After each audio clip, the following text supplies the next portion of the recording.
Амманда өтіп жатқан бокстан лицензиялық турнирде Қазақстан қоржыны 5-ші жолдамамен толықты. 75 келіге дейінгі салмақ дәрежесінде сынға түскен Әбілхан Аманқұлов ширек финалда өзбекстандық Фанат Қахрамоновты төрешілердің бір ауыз шешімімен жеңген еді.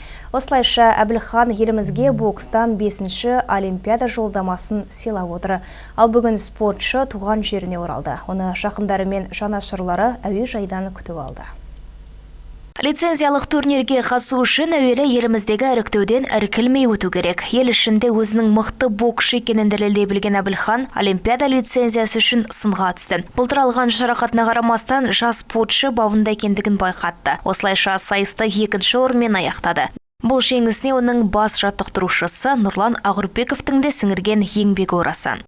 Турнирға барлық мемлекеттен спортшылар жақсы дайындықпен келетіні белгілі. Әр жекпе-жек оңай болды деп айта алмаймын. Бәрі еңбекпен келді, жеңістің барлығы. Жалпы Әбілханға өзім ризамын, көңілімнен шықты. Барлық жекпе-жектерде барын салды.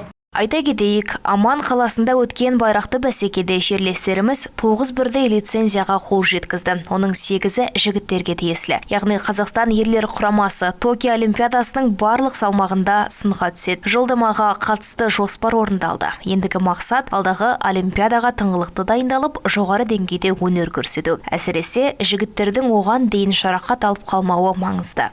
Көп дайындықпен бардық. Көңілден шықты деп ойлаймын. Шүкір барлығына қуаныштымыз. Олимпиада ойындарына жолдама алдық. Бірінші кезекте соған барлық мақсатым сол болатын.